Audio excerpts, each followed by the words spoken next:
endurecido pelo engano do pecado. Não deixe o pecado te enganar. Tá vendo? Não deixe o pecado te enganar. Mas ensina todo dia que o pecado engana e destrói. Porque nós nos temos tornados, olha só, participantes de Cristo. A Santa Ceia é uma forma de participar de Cristo. Temos tornado participantes de Cristo se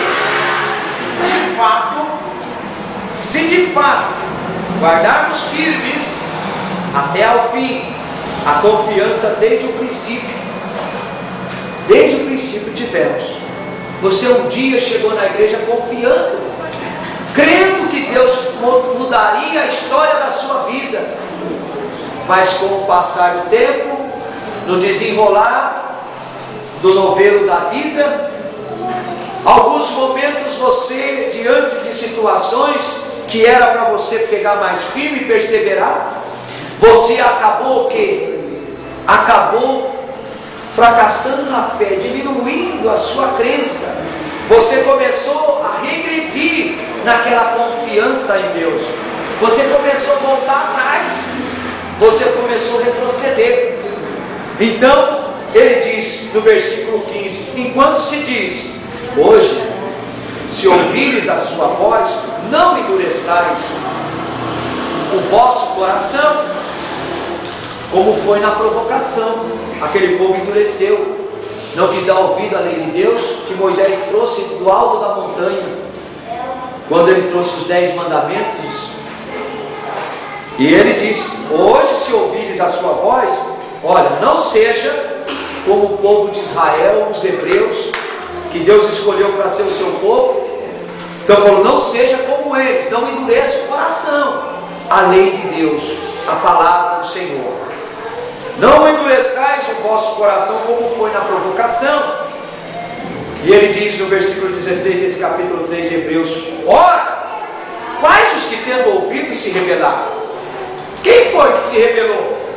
Não foram de fato todos aqueles que saíram do Egito por intermédio de Moisés? Quer dizer, aqueles que saíram da escravidão do pecado? Que se rebelou o quê? Contra a própria palavra de Deus, já não dando mais crédito à palavra de Deus. E ele disse: contra quem se indignou por 40 anos? Contra quem que Deus se indignou? Foi contra quem? Não foi contra os que pecaram, cujos cadáveres caíram no deserto? E contra quem jurou que não entraria no seu descanso? Deus fala: quem não entrará no descanso eterno da glória dele? Senão contra os que foram o quê? Desobedientes.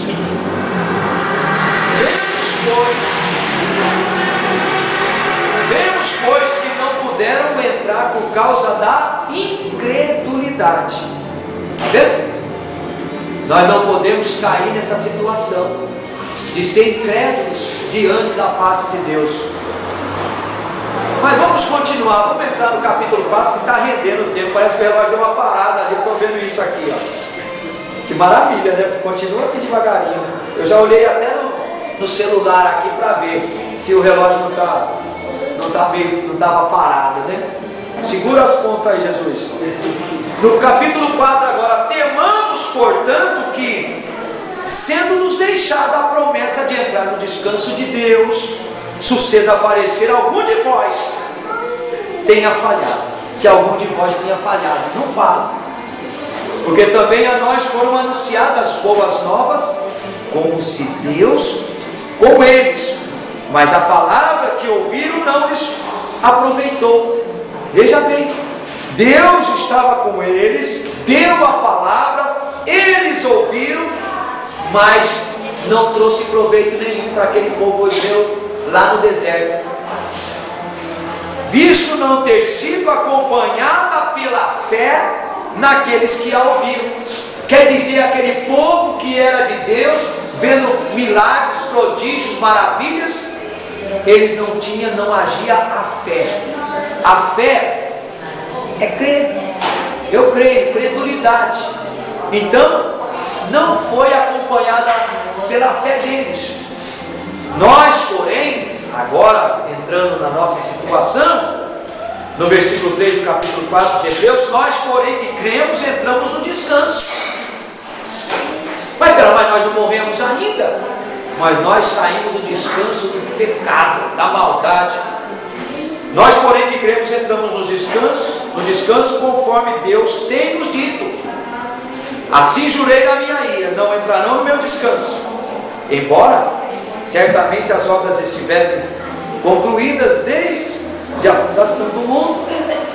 Porque em certo lugar assim diz, no tocante ao 7º dia: e descansou Deus no 7º dia de todas as obras que fizera. E novamente, no mesmo lugar, ele disse também: não entrarão no meu descanso. Quem? Visto, portanto, que resta entrarem alguns nele, e que por causa da desobediência não entram aqueles aos quais anteriormente foram anunciadas boas novas. De novo determina certo dia, hoje, falando por Davi. Quer dizer, Deus falando através do seu servo Davi. Muito tempo depois, segundo antes fora declarado, hoje, através de Davi: hoje, se ouvirdes a sua voz, não endureçais o vosso coração. Já é a 3ª vez que ele fala: se ouvir a voz de Deus, não endureça o teu coração. Ora, se Josué lhes houvesse dado descanso, não falaria posteriormente a respeito de outro dia. Portanto, resta um repouso para o povo de Deus. Então tem que ter um descanso para o povo de Deus. É como o Senhor que morreu e ele disse: agora eu vou descansar. Eu estou muito cansado, agora eu vou descansar. Olhou para o céu e fechou os olhos e não abriu mais. Então, porque aquele que entrou no descanso de Deus, também ele mesmo descansou de suas obras, como Deus das suas. Então, um dia nós vamos descansar de tudo que você fez aqui também, como está escrito: esforcemos-nos, pois, por entrar nesse descanso, naquele descanso. No descanso de quem? Dos justos, a fim de que ninguém caia segundo o mesmo exemplo de desobediência. Não caia na mesma situação de se tornar um desobediente. E ele diz no versículo 12 do capítulo 4 de Hebreus: porque a palavra de Deus é viva. É a palavra que eu falei aqui. Porque a palavra de Deus é viva, ineficaz. É isso que está escrito aí? Ineficaz, que não tem efeito nenhum? Não.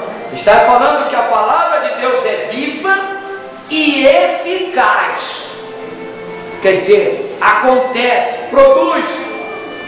É mais eficaz e mais cortante. Quer dizer, mais penetrante do que qualquer espada de 2 gumes, e penetra, olha bem como é poderosa a palavra de Deus, e penetra até ao ponto de dividir a alma e espírito.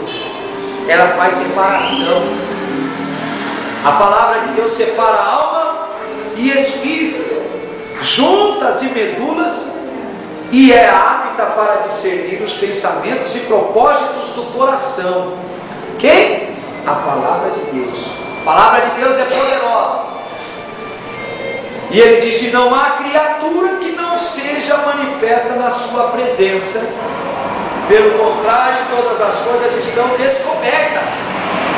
Não há nada em oculto e patentes aos olhos daquele a quem temos de prestar contas. Não há nada que esteja longe dos olhos de Deus, porque nós teremos o quê? Que prestar contas de tudo.